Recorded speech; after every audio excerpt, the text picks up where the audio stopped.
Recording in progress. We are now being joined by Keith Lee. Start with a couple questions here. Santiago, go ahead. Hi, Keith. Greetings from Amsterdam, and thank you for the time. Keith, this is a fight at a catch weight, 140 pounds. Can you share a little bit how that came about? First off, hey, Santiago. But Hello. Second, I think it came about because this is a short notice fight for both of us. It kind of just was in negotiations because they tried to push this fight to the last card, the one that was on like the 13th. It was just a short notice fight. So we think both of us agreed that it just would be better at 40 rather than 35. Your opponent has a lot of hype behind him, and of course, he is ranked at number 8 in the bantamweight division. Where do you see the most chances to hurt your opponent on fight night? Where do I see the most chances? You want me to give you my game plan? I ain't gonna give you my game plan, Santiago. Yes. That ain't about to happen. No, sir. That ain't about to happen. But I think it'd be a great fight. I think it'd be a great matchup. You just gotta tune in and watch. If anybody has seen us fight separately, I think you can piece together where the fight gonna take part at, or at least you think you can piece together where the fight gonna take part at. So it's all about just anticipation and watching the fight. Showtime. And then last one for me, Keith. Who's going to be in your corner for this fight? Did you bring Kevin with you? I did not bring Kevin. It'll just be me and Dewey Cooper. Kevin is fighting a week after me. So due to the quarantine, he couldn't quarantine here for a week and then try and go back and quarantine back in Vegas. They would have just been doing too much. So just me and Dewey Cooper. Good luck on fight night, sir. Thank you, brother. Jay, go ahead. Hey, Keith, welcome back. I wanted to start with this. In the build-up to this fight, Jornel's been talking a lot about taking part in that bantamweight Grand Prix that might happen next year, and I'm just wondering if you feel a little overlooked when he makes those comments. I haven't heard any of them comments, so you're the first person to tell me. I don't care. To be honest with you, he should be. Like, I feel like I would be more concerned if he was only looking at me and if he was only paying attention to me. He got a future in front of him, just like I have a future in front of me. This is not going to stop nothing. He's just a roadblock into what's going on in my life, and it's just allowing me a stepping stool, allowing me to go to the next level in my life. And I'm the same thing in his life. So I don't feel no kind of way about that. He should have the highest aspirations. He's talented. We both talented. We both on the highest level of professional fighters. And if you not looking towards the future, what are you doing? What are you doing this for? So that don't bother me at all. All right, I think it's a healthy mindset. And I want to talk about the last fight. Obviously, you're looking to bounce back here. I'm wondering what you took away from that loss. And as well, when you see Raufeon go on to beat Magomedov the way he did, does that kind of put that fight in a new perspective? No, I knew that already. I knew who I was going in there with. I knew he was one of the best in the world. I wanted to test myself. I wanted to go out there and I wanted to fight, and that's exactly what I did. I don't think that I failed the test by any means. It just was a learning process, and it was a stepping stool. And I'm definitely a better fighter than I was there. I was a better fighter in that fight than I was in my last fight, and it's all about progression. And that's one thing that I pride myself on, is just progression and just listen to my path and listening to God and him telling me where to go. And I don't know why people were surprised about the Magomedov fight. I knew exactly what was about to happen. And Magomedov is extremely talented. He's somebody that I trained with before. He's extremely talented. Raufeon's talented too. We at the best, and we at the highest level of Bellator. I think people sleep on the 135 division, and I think that's why the conversation about the Grand Prix is being brought up. You got some of the most talented guys in the world, regardless of promotion. Anybody in the top 10 of Bellator at the 35 division can go to the UFC and be successful. And I think that's starting to be shown. All right, well, good stuff, and best of luck this Friday. Thank you, brother. Be safe. Just a few more here. Kobe. Hi, Keith. Kobe, Pro Sports Podcasters. Question for you regarding the lead up to this particular event. Because it is catch weight, because it is short notice, where do you feel your fitness is at? Amazing. That's the reason I took this fight. I'm in shape. I'm in dog shape. I'm always working. That's one thing about me. I'm always working. I was coming off of injuries. I was coming off of staph, and I had a really bad sty infection, and everything was just back to back to back. And I was just honored and humbled to be able to train again. and I was just in the middle of training, and I was training like I had a 6-round fight coming up when I really didn't have anything scheduled, and I got the call for this. So yeah, I'm in shape. I'm in shape, and I'm ready to go. Nice. This goes 3 rounds. You're just as strong at the end you was at the beginning. Absolutely, if not more. Money. All right, Keith, that was the last one. Thanks for the time. Cool. Thank you. Recording stopped.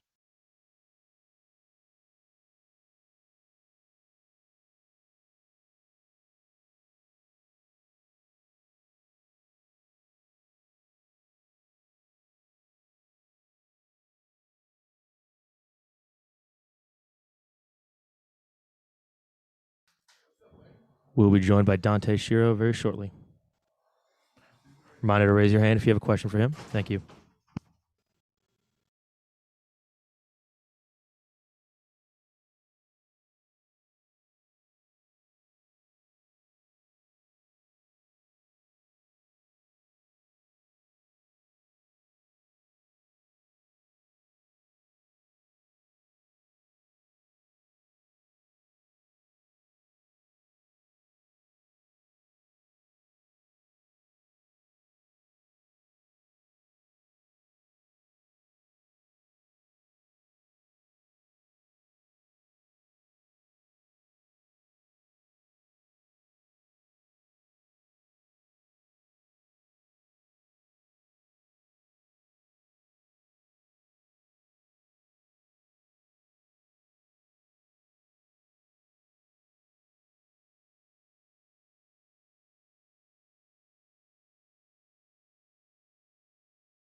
Recording in progress.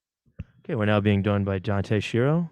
Dante, just to start, why don't you talk about signing with Bellator and how that's been going for you so far? I'm excited. I got a huge opportunity ahead of me with Logan Storley. So, yeah, I'm just excited. It's a big opportunity, another step up in competition, so ready to showcase my skills. Yeah, and just piggybacking off that, you're fighting the hometown kids. Is there any added pressure, expecting anything going to his hometown? No, I going into the hometown, I mean, it's kind of fun being the home wrecker, I guess, so I'm ready to go in there and put on a show. I don't really care whether it's in his hometown, my hometown. It's still a fight, and I gotta show up. Jay, go ahead. Hey Dante, welcome to Bellator, I guess. I want to start with the underdog role you find yourself in. They've got you labeled, I think, as a plus 600. Do you relish being in that role? Does it take some of the pressure off because people don't have that expectation?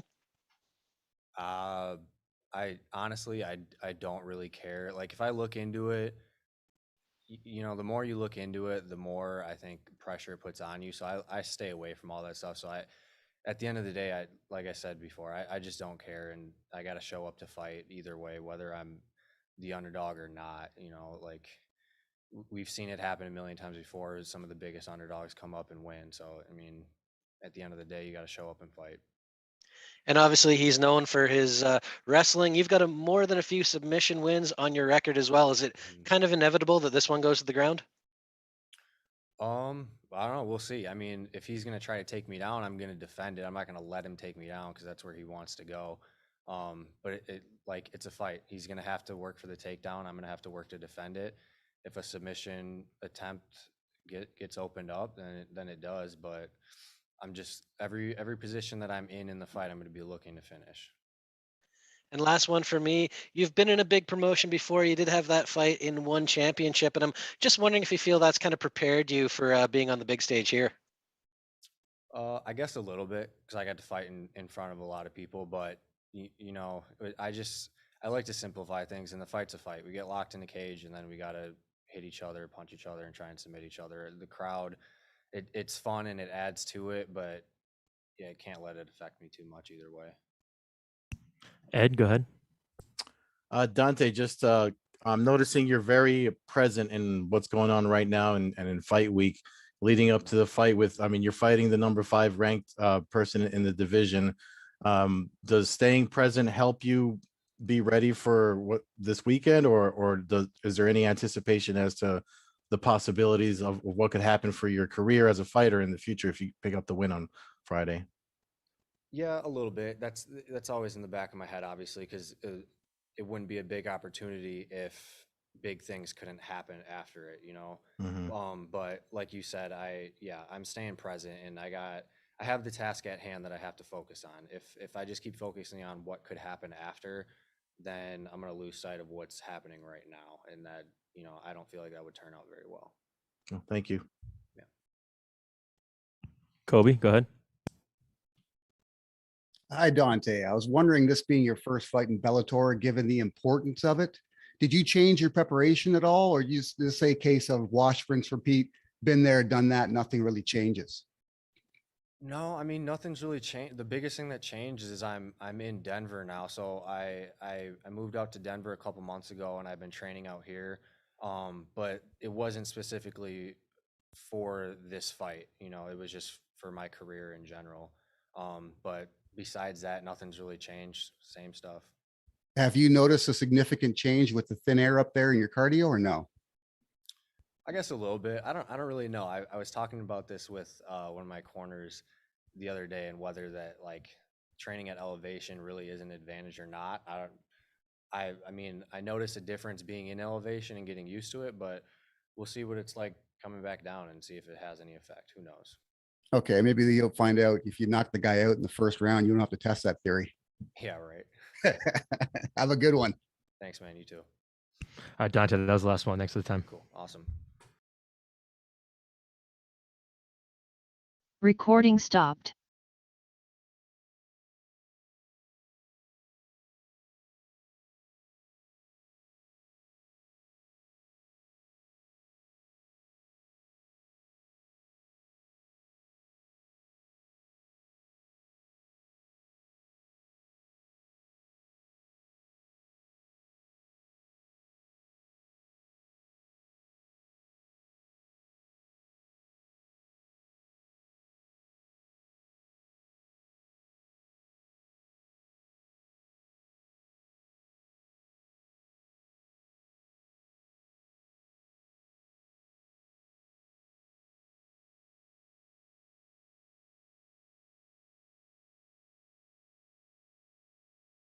Next, we'll be joined by JJ Wilson. Just a reminder to raise your hand if you have a question for him. Thank you.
Recording in progress.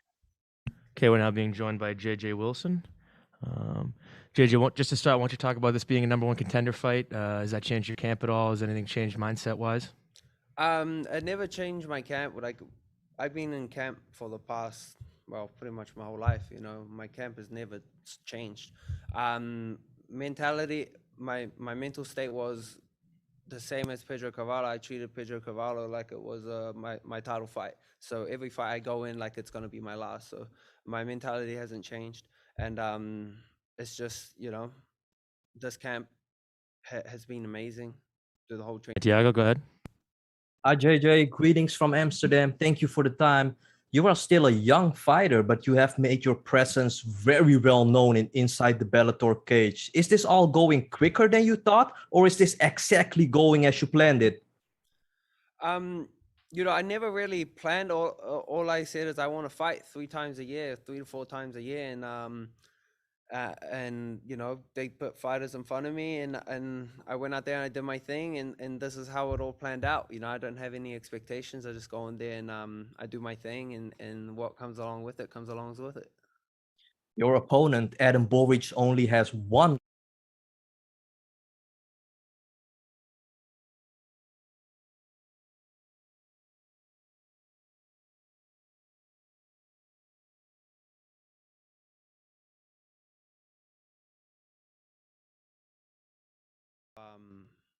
grappling skills, because you know, it's really difficult to get tapped when it's on your jaw. So I want to go out there and look to exploit his jiu-jitsu a little bit. Does the idea excite you of potentially taking on another undefeated fighter, which is, of course, the featherweight champion, AJ McKee? I mean, undefeated versus undefeated. That's a pretty good story, right? Yeah, you know, once I get through Borics, it's going to be the fight everyone wants to see, you know. It's going to be the most exciting fight that everyone's going to be talking about. So definitely, I'm super excited to get in there and deal with Borics, and then AJ McKee will be a great fight. Good luck on fight night, sir. Thank you very much. JJ, how's training going down in San Diego for you? Can you tell us a little bit about your move there from New Zealand? When I moved to San Diego, I moved here specifically for Brazilian Jiu-Jitsu because, you know, my dream was to be a black belt world champion. So that was my original plan moving here. And then, you know, we changed courses because we got the opportunity to, and then I went back into the MMA world. So, you know, camp has been amazing. I love all my training partners. My coaches here have been amazing, and you know, I train hard every day ever since I got here. So, you know, I'm never out of camp. So, Go ahead.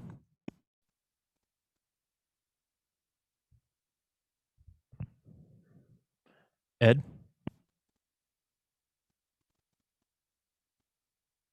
Sorry about that. I had the mute on my own mic.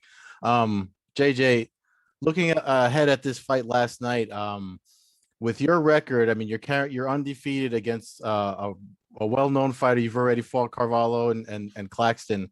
I'm just wondering, going into this fight, I mean, does carrying the O on your record become stressful for you, like going into a fight against someone like Borics? not really. You know, I've lost before. I lost in amateurs. I've lost in jiu-jitsu, wrestling. You know, I'm just gonna go out there. I'm gonna fight as hard as I can. I'm gonna go out there and I'm gonna put on the best show that I'm capable of, and whatever's the results are the results. But I'm going in there to win. Well, thank you.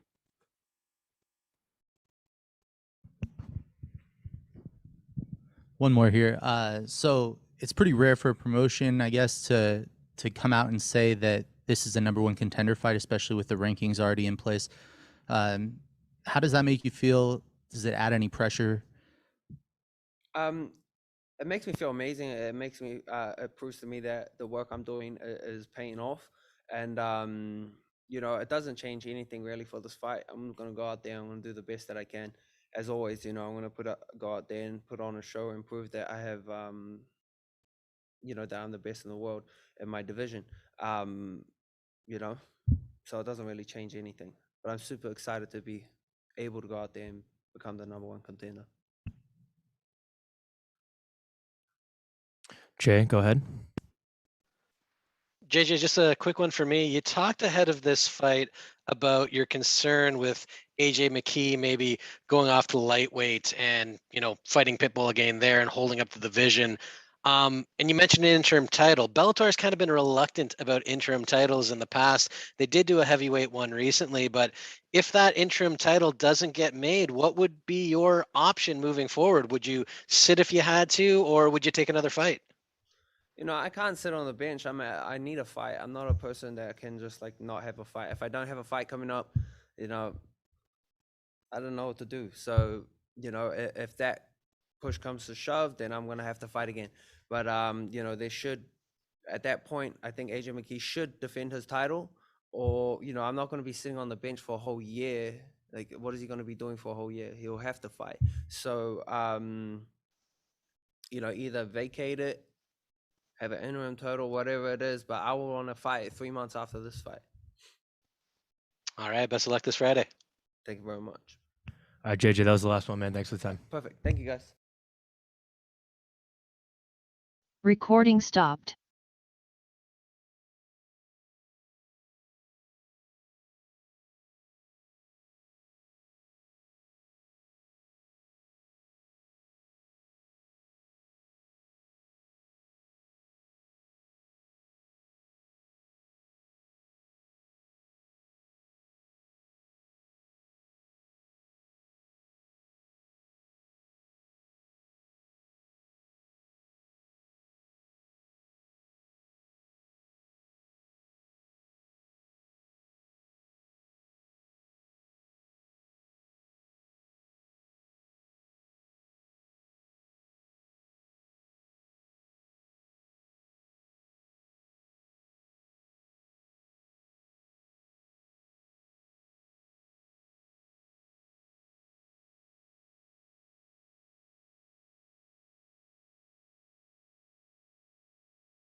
We'll be joined by Sergey Kharitonov shortly. Please raise your hand if you have a question. Thank you.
Recording in progress. We are now being joined by Sergey Kharitonov. Jay, go ahead. Hey, thanks very much. And Sergey, welcome back. A big fight this weekend, obviously. Cheick Kongo is a well-known fighter. A veteran like yourself has fought for the title a couple of times. Just give us your thoughts on this matchup, first of all. Jay, sorry. Want to just restart that question? No problem. Sergey, welcome back. And I'm just wondering if you can give us your thoughts on this matchup. Cheick Kongo, of course, a very well-known fighter, a veteran like yourself, fought for the title a couple of times. Just give us your thoughts ahead of this one. Сергей, добро пожаловать обратно. Чейк Конго большой соперник, ветеран. Будет большой бой. Что вы думаете насчет предходящего боя? Мне приятно, что Bellator предложил мне третий рейтинг тяжелого веса. Я готов к бою. Ну и хочу вернуться в погоню за поясом организации Bellator. I'm very happy that Bellator gave me a third-ranked opponent. I'm very excited to be back, and I'm looking forward to come back for the title.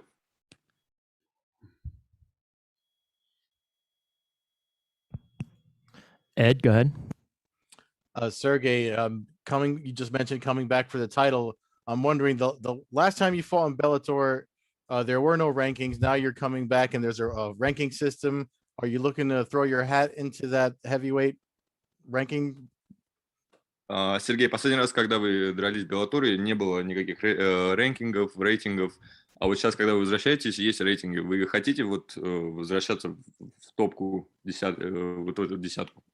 Ну, конечно, хочу. Я для этого и здесь, чтобы побеждать и биться за пояс, повторяю. Yes, of course. That's why I'm here. I'm here to win and come out for the title. Thank you. Kobe, go ahead. Hi, Sergey. Big fan here. I've been watching you since the Pride days.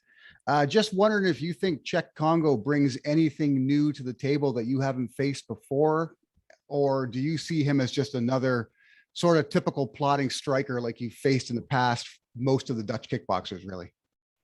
Сергей, вы думаете, что Чейк Конго будет приносить в бой что-то новое, с чем вы никогда не сталкивались, или то же самое, что вы уже проходили в своей карьере? Я думаю, что Чейк Конго будет вести грязный поединок. Он будет стараться вязаться со мной. Ну, однозначно в стойке будет работать и стараться завязать. Прижать меня к клетке, перевести в партер, сделать тейкдаун. Ну и вот примерно у него такой план, я думаю, скорее всего. Мы готовы к любому повороту событий. Мы готовы и в стойке, и в партере с ним биться.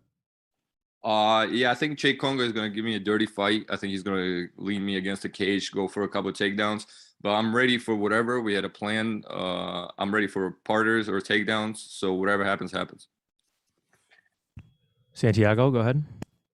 Hi, Sergey. Greetings from Amsterdam. Thank you for the time. There is a Bellator Moscow card coming up in 2 months. Are you at all busy with this event, Sergey? And would it mean a lot to you to fight for Bellator in Russia? Сергей, 23 октября будет проходить Bellator впервые в России. Вы бы хотели драться в этой карте, и что бы для вас это значило? Для меня это принципиальный такой момент.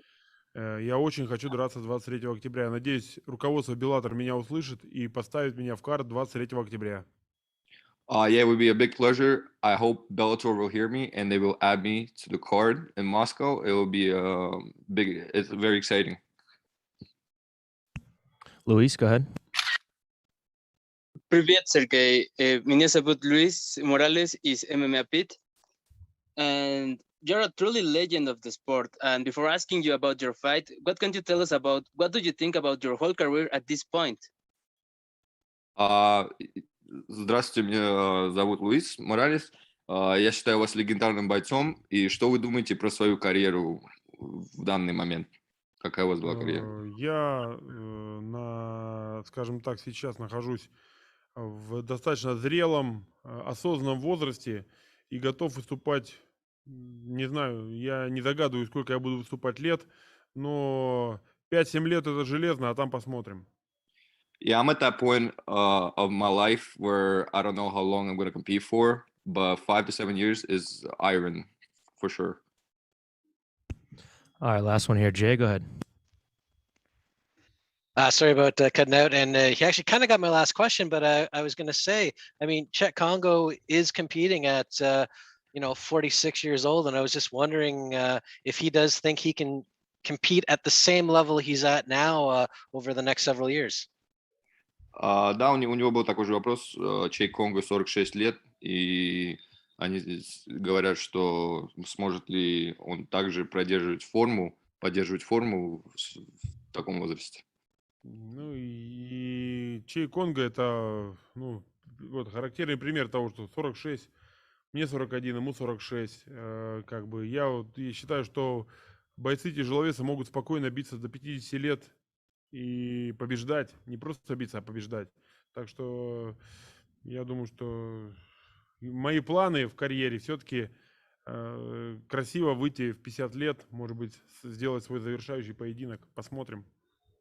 Yeah, Cheick Kongo is a great example. He's 46, I'm 41, and he's a big example that heavyweighters can fight until they're 50. And so I have a good amount of plans, and I'm looking to go out nice until I'm 50 years old. All right, Sergey, that was the last one, man. Thank you for the time. Recording stopped.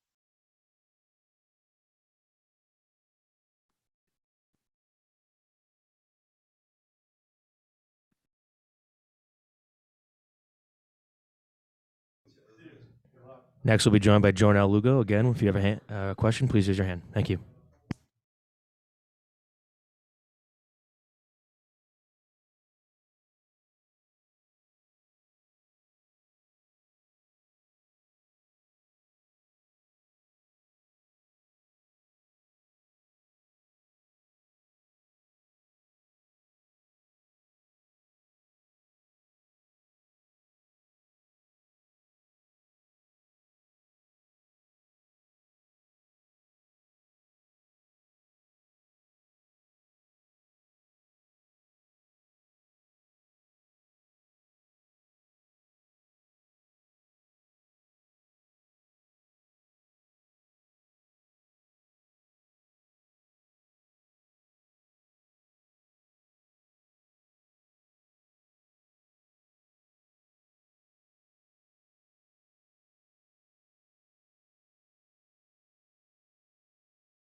Recording in progress.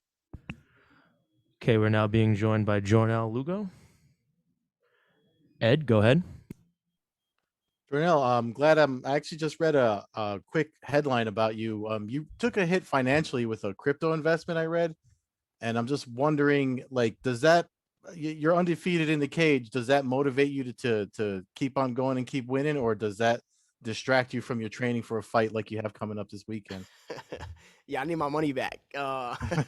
That's separate though. Like I definitely want to get my money back, but not from the sport. Crypto owes me that money, so I definitely take the money that I make winning. Santiago, go ahead. Hi, Jornel. Greetings from Amsterdam, and thank you for the time. Jornel, I want to take you back to November of last year when you fought against Tyler Soto. You didn't even have a contract back then. That all quickly changed, and now you're the number 8 ranked bantamweight. You're very young and, of course, undefeated. Is everything going exactly as you planned it? Oh yeah, even since before that, as an amateur, my last amateur fight, I actually said I called out Scott Coker and I said Bellator. I wanted to be signed, and I have a friend named Mike Kimball, and he was signed with Paradigm, so I wanted to work with Paradigm as well. So everything that I wanted from back when I was still an amateur, you know, from getting signed to Bellator to getting signed with Paradigm, all that happened. And another thing is, on my first Bellator fight, I came looking for the media. You know, I snuck in the room because only the main card people got to do media day. So I snuck in the room and I was like, one day I'm going to be up here. One day I'm going to be like a big thing. So you guys should get an interview with me too. So yeah, now I'm here. You know, now you guys are interviewing me too. So yeah, everything's going the exact way I thought it would, and I believed it would. What did you make of Keith Lee's last fight? I know that Stutz is a phenomenal fighter with a lot more experience, but did you take anything from that fight, Jornel, that you want to use for yourself on Friday night? Oh, the main thing about that fight, if you watch it, is Keith Lee has good heart, man. Even when things are not going his way, he still sticks in there. He stays tough. So he's where he's at for a reason. It's because he has good heart. But I'm going to show you guys that heart is not enough to be at the top level. Kobe, go ahead. Yeah, hi, Jornel. 6-0 has got to be a great place to be, undefeated. Where do you think you are as far as your development goes in MMA? Do you feel like you're improving every fight, or do you feel like you're really where you need to be right now? Yeah, I feel like I'm where I need to be right now because I'm able to handle the fights that I'm coming up against. But I definitely feel like I'm getting better every single fight. Like if you watch my fight between my first fight with Duma, you watch my fight with Sudo, and you watch my fight with Cass Bell, I'm like 3 different styles. You can't even prepare for me because you don't know what I'm going to be bringing to you next time. So I'm always developing. I'm always trying to get better, and I'm always adapting to my opponent that I have to fight. So like the way I fight Keith Lee on Friday is not the way I'll fight somebody else. I fight everybody differently, and I improve all my skills all around the board for every month, every week. I'm constantly getting better. Every sparring session, I'm getting better. So, yeah. Last couple of fights, you won by decision. Previous to that, you were a little more aggressive. I'm wondering if you're looking at getting the finish as a secondary thing and winning first. Well, the most important thing is to get the victory for sure. When I was getting stoppages, I was fighting people that weren't as high level. Obviously, they were my first couple fights. They were 50-50 fighters. And then right away on my third fight, I fought against a guy who was 4-1. So right away, if you look at my career, I fought a guy who was 4-1 at my third fight. Well, here's my whole thing, right? I fought a guy who was 0-0, a guy who was 2-0, 4-1, and then right away I went to undefeated fighters. 4-0, 4-0, then 5-1. Am I missing anybody? 4-0, 4-0, 5-1. I think that's everybody. So everybody I was fighting was either undefeated or only had one loss. So it's not that easy to just stop people when they're good fighters. But definitely I go in with the mindset of winning first, because as long as you get the victory, nothing else matters. But this fight, I'm definitely looking to get the stoppage. It's even for me, I'm trying to figure out the balance between making sure I win and I stay composed, and how do I put up my foot on the gas and get the stoppage. So on this fight, I'm definitely going to look for that stoppage. Paul, go ahead. Yeah, hi. Kind of going off on the same line of questioning there. Did you do anything new or different in training for this upcoming fight? Yeah, I mean, I do things different for every fight just because I'm constantly developing new ways to train. I'm constantly learning a new technique. I'll see a technique and I'll find different ways to drill it. Like I'll see something and create ways to train that thing. So my training camps are always different because I'm constantly just doing new things. Because also, besides just like learning new things, you got to keep it fun, kind of. So like if you're always doing the same thing all the time, especially like if I'm only 25 years old, I want to be fighting until I'm 35. So if I want to fight till I'm 35, I'm not going to be able to do the same thing day in and day out until I'm 35. So I constantly have to be doing things that are new and fun. So I'm always doing different things to keep me excited, keep me wanting to go back to the gym. So yeah, my training is always different, kind of, because of that reason. Ed?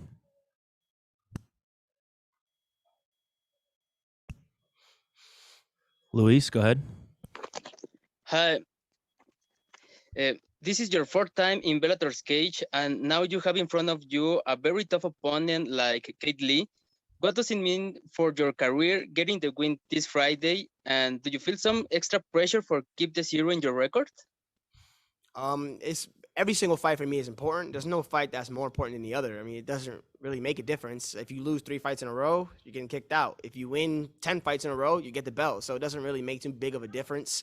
who the opponent is for me. They're all equally as important. And what was that last question you said? What was the last part? What would it mean for about your keeping career? my undefeated record. Yeah.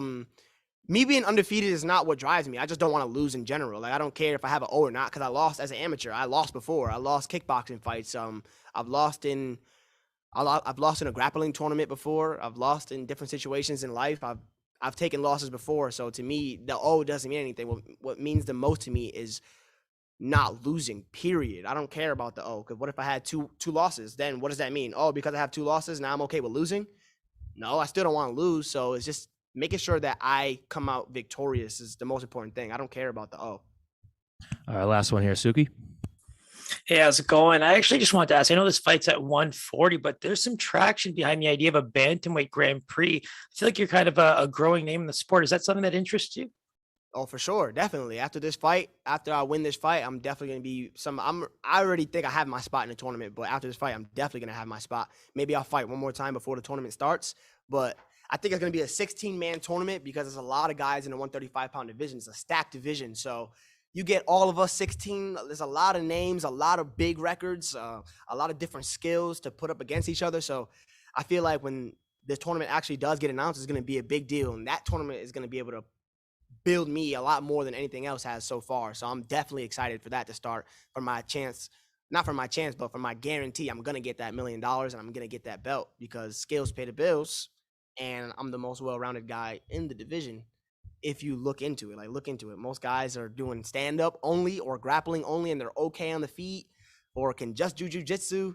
Who else can stand and grapple effectively and actually goes for it? Because Sergio Pettis can stand and he can grapple, but he doesn't look to grapple. He doesn't actually look to wrestle or anything like that. I actually look to implement all parts of my game. So Archuleta can do everything too, but I do it better. All right, Jonah, that was the last one, man. Thanks for the time. Recording stopped.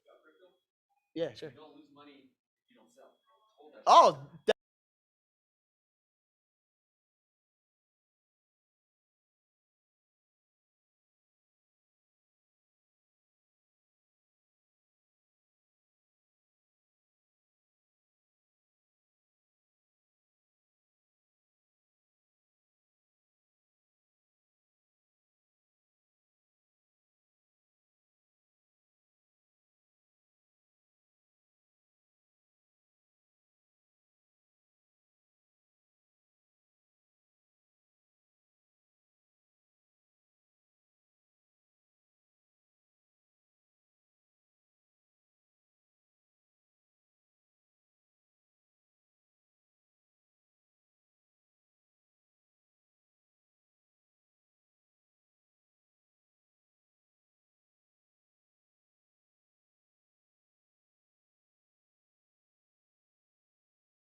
Next, we'll be joined by Logan Storley. Please raise your hand if you have a question.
Recording in progress.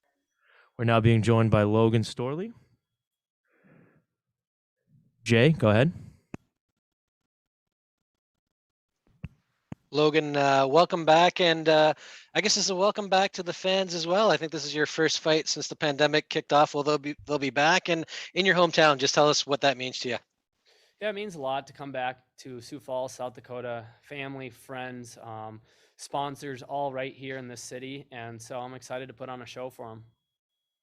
And we learned about this fight just earlier this month, so I'm wondering how short notice this was for you and how that affects the fight itself.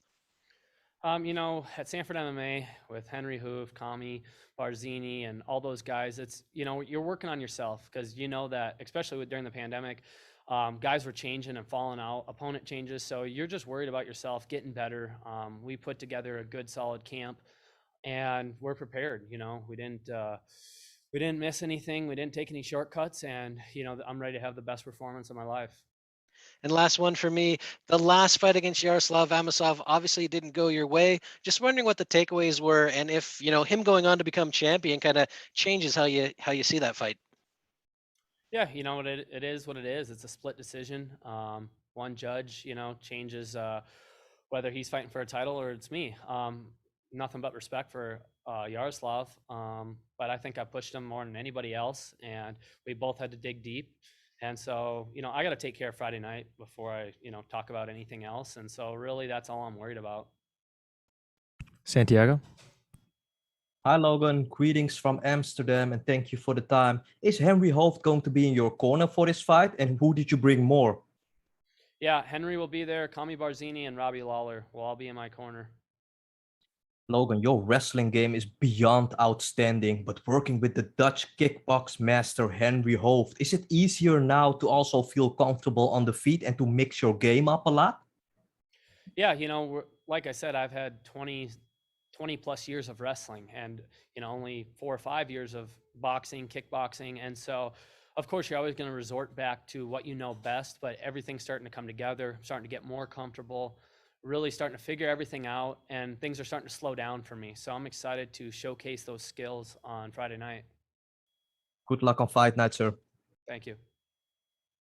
Luke, go ahead. Luke? It's Luke from Empire Universe Podcast. First off, how is fight week going for you? It's going well. You know, things are going smoothly. Weight cut's great. Everything's been well here in South Dakota, so we're just getting ready and excited for Friday. Good to hear. As previously mentioned, you haven't fought since 2020. So coming back and now having fans back, what is the feeling being able to fight in front of fans again? I think it really just it's awesome to have them there. You can hear the noises during other fights and things like that. But once you get in the cage, nothing really changes. You have to do your job. And so whether there's 50,000 people there or just your coaches and his coaches, it doesn't matter. Once you get in there, the build up, the walkout, things like that are definitely different. A little more, the atmosphere, energy. But once you get in there, you have to do your job, and I'm fully prepared to do that. All right, Logan, that was the last one, man. Thanks for the time. That's it. Recording stopped.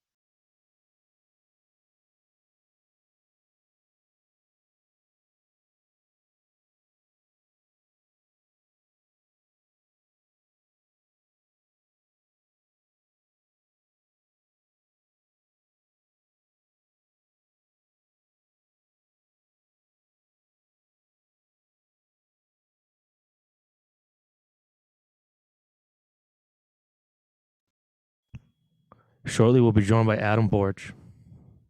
Please raise your hand if you have a question. Thank you.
Recording in progress. We're now being joined by Adam Borics. Jay, go ahead. Adam, I'm going to start this off with a bit of a weird question. I'm just curious, how important was it to your career to have that Grand Prix loss? Because you've come back super strong, won 3 fights since, and now you're in a title eliminator here. I mean, it wasn't super necessary. I would win that tournament, of course, but you know, I learned a lot from that. I think I grew a lot, you know, like a man and like a fighter also. So, you know, and after Ahead of this one, he talked about capitalizing on your what he sees as a weakness in your game on the jiu-jitsu side. But like you said, you've also been training with Darian Caldwell now, and you know, probably upped your game there. you know, the people are forget I have so many submission, and I won 17 fight. I have one lost, so they submitted me only one time, and I think they underestimated my ground game. And just remember my last fight, you know, I fought against Jeremy Kennedy, who is a really good grappler. I think a much better wrestler than JJ, and much better striker, and much better MMA fighter. You know, he fought everywhere on the world, so they're gonna be surprised. He couldn't me take me. He did a takedown, but I get up right away, so I'm not worried about, you know. So I really believe that I am one of the strongest 145er on the world, and he doesn't feel that before. And last one from me, is there any concern this being a title eliminator with AJ McKee potentially holding up the division, maybe pursuing a second title, and then you having to sit on the sidelines for a while waiting for that title shot? You know, in the last 12 months, I fought 4 times. So I've been pretty busy. So if I have to wait like 6-7 months, I am okay with that. But if they wanna make a, you know, like a interim title or something, I would do that. But I really wanna face against AJ McKee in the future. All right, thanks very much. Thank you.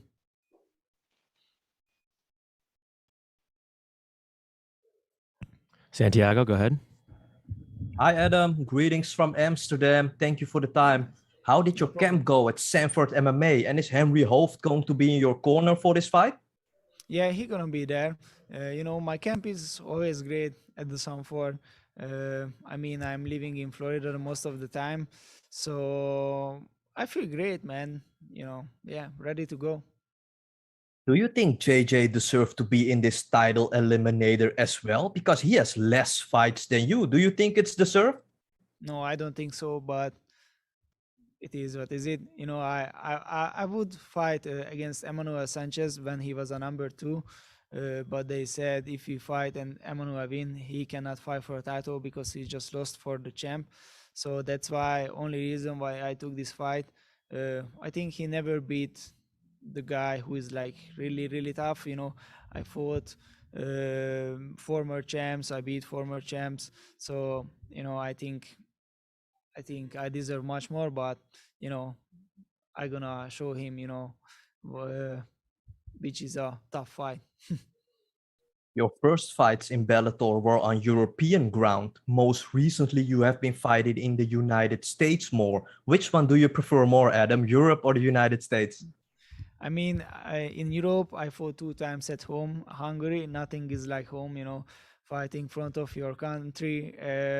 But, you know, I used to it, you know, fight in the US. You know, I mean, I just, like I said, I am living in the US like almost 4 years.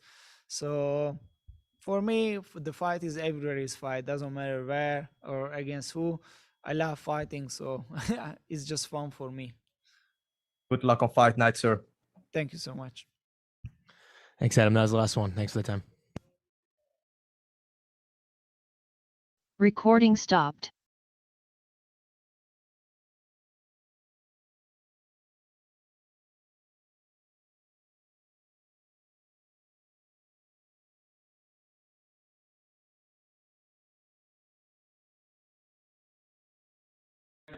Next, we're going to be joined by Cheick Kongo.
Just a reminder, if you have any questions for Cheick, please raise your hand. Thank you.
Cheick will be with us in just a minute.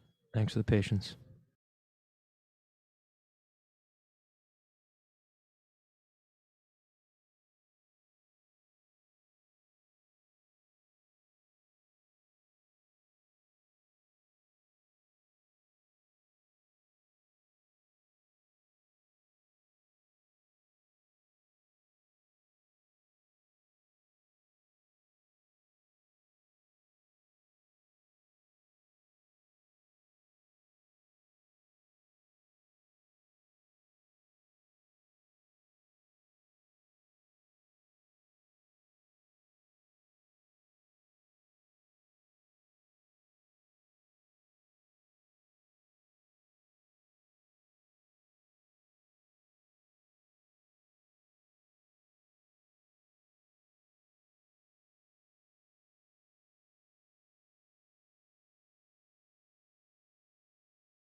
Cheick will be with us in just a minute. Again, sorry for the delay.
Recording in progress. Okay, we're now being joined by Cheick Kongo. Jay, go ahead. Cheick, welcome back. You know, you've got a lot of history behind you going into this fight. Most wins at heavyweight in Bellator, most fights at heavyweight in Bellator, and you're the oldest fighter on the active roster. I'm just curious what keeps you motivated at this point. Yeah, I mean, probably the fact to be healthy, be in a good shape, always try to challenge myself. That's probably one of the factors who keep me active and motivated, in Bellator. And obviously, this is a big fight against Sergey Kharitonov, who, like yourself, is a veteran of the sport. Just give us your thoughts on this matchup and, finally fighting him, because it seems like you guys have both been around just forever. Oh, yes. Both guys. So both of us have the skills to perform in a good condition. Used to be under pressure many times. So probably, I don't know what will be next for both of us, but just enjoying the show, being able to keep pushing the limit, and that's what we do. And we will see for sure. The fight will be really interesting, because I should say we are. I should say we used to act as a freestyle fight, mixing everything. So we will see, And you mentioned not knowing what's next for either of you, but I'm just curious if you can ever truly consider your career finished if you don't get another shot at the title, especially after, what happened in the Bader fight with the eye poke and everything. Honestly, you know what? So happy you mentioned that, but unfortunately, if you used to be in a promotion, probably you used to clear that fact and making the fight happen again, But for some reason, some people doesn't have the same ID or the right sense to clear and make it and make to clear it and and put the establishment on it. Who's the winner and who is not? So I should say since then, for sure months pass, and life keep going on. So they used to skip me during the tournament. They skip me for the interim belt. I don't know why. For sure, when you have like a number one, number two, it's about that. You're not gonna pick up the number three or number four, number five to face the number one. You know what I mean? So anyway. So for sure, I don't know. Honestly, I have no hope for this because to me, it doesn't make sense. Kobe, go ahead. Yeah, Cheick, you're coming off a split decision loss. And interesting fact, you've never lost after a split decision loss. Does it change your mindset and make you a little more aggressive going into the next fight, knowing that the judges could just see it anyway if it doesn't happen that way? It's not about the aggressivity. Aggressivity used to be there, but for sure, I mean, sometimes you make some concessions, when you have to face a deal. I won't say it was it was a good opportunity for me to fight in France for sure, definitely. You know, to make a statement about the new regulation about the sports.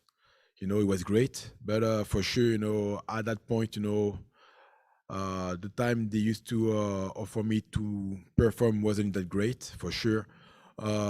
As a fighter, we always have to be ready no matter what, be ready for the unprepared situations. But you know, at some point, you always have to work differently because years get me. I'm not as fresh as I used to be, for sure. So I used to schedule things, but and for sure, you know, just also about the opportunity and what the promotion wanted to have at this moment. You know, they wanted to have Cheick Kongo. It would be great to have somebody else, but I mean, an event in France without Cheick Kongo won't be a good event in France, if you see what I mean. True. So, unfortunately, you know, I used to deal with issues. I did. I make it. I didn't talk about it, and for sure, I'm not here to say, "Oh, excuses." No, you know, for sure. But no matter what's going on, I always used to show up, good or bad, in good and bad shape. You know, winning or loss, whatever. So no, the thing is, unfortunately, you know, I don't have the choice. I don't have the power to talk to myself, even for the others, to say what is good or right, or what is good or wrong. But my hope was, of course, to fight again, to clear and making sure, you know, I will be here, and if I win clearly, but not from the bad act from my opponent, because for sure people used to talk to me like shit since then. You know, no matter what. Even it used to be because they used to support some guys, but you know, it seems like at some point, you know, and I don't want to talk about like the issue we used to face a few months ago about racism, but that's what it is. You know, unfortunately, you know, we have a big fan base of racist people talking shit all the time, you know, and the thing is, I have nothing to against them. If they support the winner, that's good. But at some point, just respect, you know, what he's made for. If your guys, you know, didn't act properly, fine, but you were not in my situation, so I know what he was. I felt what he was, and unfortunately, you know, we get the non-contest. We couldn't clear that things properly with decisions or whatever. So definitely and properly make the fight happen again. But I never heard about that. Never, ever, ever. So today, 46 years old, you know, for sure, I still have the same will, the same addictions of that, you know. For sure, I will bring more aggressivity probably, you know, than before, but it won't be because of the fight. It's just because I am, you know, and I'm here for the performance, and I will clear the situations, you know, no matter what's going on, title or not titles. Today, I know who's the champ, so I don't need to get the fucking belt around my waist to pretend to be like, hey, this is what I did, because, you know, I know my value. You know, I'm not the shitter. I'm not the guys who gonna complain for whatever. So, but for sure, as one of your colleague, you know, I like to bring actions. So Nice. No, well said, Cheick. Been looking forward to a good fight on Friday. Thank you. Santiago? Bonjour, Cheick. Greetings from Amsterdam, and thank you for the time. Cheick, do you think Bellator is going to return to Paris again somewhere in the future? Because that was a very successful event for the city, right? No, it was a really wonderful success. It was really great. Unfortunately, the crowd, the agents wasn't at the rendezvous, but people can wait for another opportunity to fill up the crowd and make the place crazy, magical, you know. So hopefully, you know, it will be done by the end of this year, you know, and of course, you know, fixing the situation about the pandemic issues, you know. But yeah, I'm still hoping for the best in Paris. Cheick, you look absolutely fantastic for someone who has been fighting for that long. Really amazing to see the excellent shape that you are in. What is your secret, Cheick, for not aging at all? I don't know. Probably try to be away from big troubles. That's probably the fact. Today I have this ability to keep performing in a good way, having the chance to be around a really good therapist and in a physical therapy field. Probably that's I should say that's my remedy. And at the end, for sure, I understand my system. I know what I need, what I want. So and try to not reproduce the mistake of my colleague fighters, champ, ex-champs, or whatever, to keep processing in a good way. And of course, I'm the gifted, from my genes. So yeah, that's probably something will give me this ability to keep performing today. Cheick heavyweight is a very exciting division at the moment with a lot of established names like yourself, but also a lot of young and hungry up-and-comers as well. You've witnessed the build-up inside this division from a close point of view for many years. Compared to a couple of years ago, this division is really excited at the moment. Would you agree with that, Cheick? No, I agree. The thing is, you always have to take a look behind your shoulders to know who's who's following you, because you never know, and you don't want to be the next victim of one of those. So at least even if if you have to be defeated, I have to be defeated, with with the honor, but for sure I don't want to be surprised and be the guys you used to be hang on the wall like a piece of shit with no respect, and letting people looking at you just like, oh, he was a good one, but today is a shit. No, I don't want to give this opportunity to anyone. If you have to defeat me pretty well, for sure, but you need to have a piece of me. So, yeah. Luis, go ahead. Bonjour, Cheick, Max Morales from MMA Pit. La dernière fois que nous avons parlé avec toi, vous étiez le bonhomme principal au Bellator 248 en France. Comment vous vous sentez d'avoir fait l'histoire pour le sport, pour ta nation? Je me sens très très bien. Je me sens très très bien. Je suis content de savoir que, au-delà du Bellator, d'autres Français ont pu faire de belles choses justement, et ont pu signer justement de leur marque l'histoire du MMA. Et pour moi aujourd'hui, ce qu'il en est aujourd'hui, maintenant c'est mon tour, donc faire de bonnes choses aussi, et puis être toujours performant, voilà. Être toujours dans la performance, et puis sans me faire trop de bobos, voilà, sans me blesser, sans me faire sans me mettre en danger, mais faire de belles performances, voilà. Voilà ce qui est aujourd'hui à l'idée de ma pensée. Et comment vous vous sentez d'être là une autre fois dans l'événement principal? Comme n'importe quel événement, je me sens très très bien. Je n'ai pas de ressenti particulier. Ce qui est bien, c'est que j'ai pu faire une préparation sans blessure. C'est ça, ce qui est magnifique. Donc du coup, j'espère justement mettre ça en avant pour pouvoir pour pouvoir signer une victoire haut la main. Voilà. Bon, merci, bonne chance. Merci beaucoup. Okay, Cheick, that was the last one, man. Thanks for the time. Good. Recording stopped.